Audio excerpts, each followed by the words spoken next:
ये जान लेते हैं कि मुख्यमंत्री नीतीश कुमार के लिए बिहार विधानसभा चुनाव 2025 क्यों अहम है।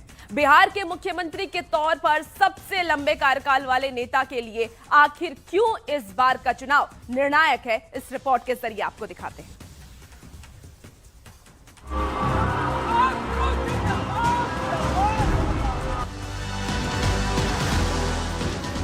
जिन्होंने सत्ता में आने के बाद बिहार को सुशासन का मॉडल दिया,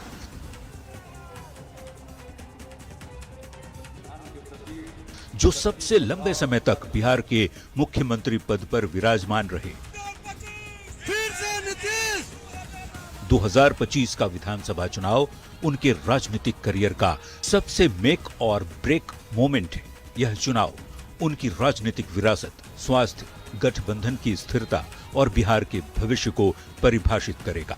तो एक तो बिहार में विकास पुरुष और सुशासन बाबू के तौर पर उनकी छवि और मजबूत होगी।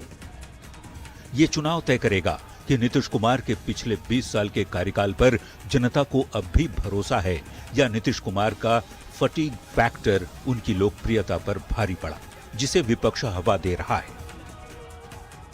अगर जनता इस बार कुछ और निर्णय लेती है तो लगेगा कि शायद अब नीतीश कुमार का जो फटीग फैक्टर है, जिसके नैरेटिव बनाने की कोशिश विपक्ष ने की, उस पर मुहर लगी। नीतीश कुमार अपने इतने लंबे कार्यकाल में एक साफ छवि कमाई है, जिस पर विरोधी भी सवाल उठाते संकोच करते हैं। वो बिहार के मिस्टर क्लीन भी कहे जाते हैं। सुशासन ने उन्हें अजेय बनाया।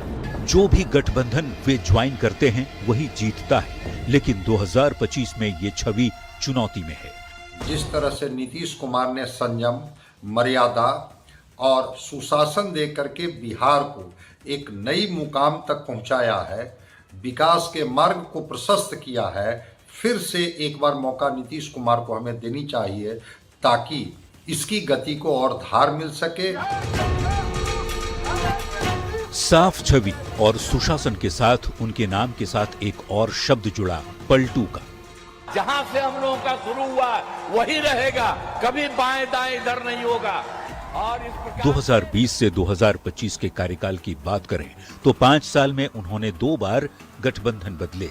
ये चुनाव तय करेगा कि बिहार की जनता नीतीश के पलटने वाले पॉलिटिकल स्ट्रेटजी से नाराज है या उसका उनकी छवि पर कोई असर नहीं है। यदि वे राजनीति की अपनी अंतिम पारी में जीत हासिल करते हैं और 10वीं बार मुख्यमंत्री बनते हैं और एनडीए के साथ मजबूती से खड़े भी रहते हैं, तो एक तो बिहार में विकास पुरुष और सुशासन बाबू के तौर पर उनकी छवि और मजबूत होगी।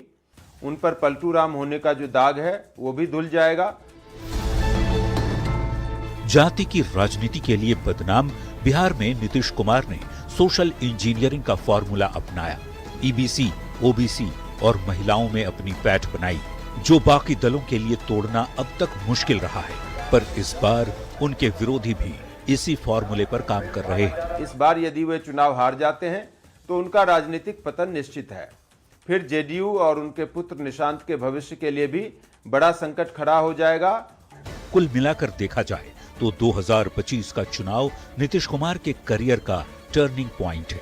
अगर जीते तो एक और रिकॉर्ड बनाएंगे, हारे तो अपरिहार्य होने का रिकॉर्ड भी टूट जाएगा। Bureau report, news city.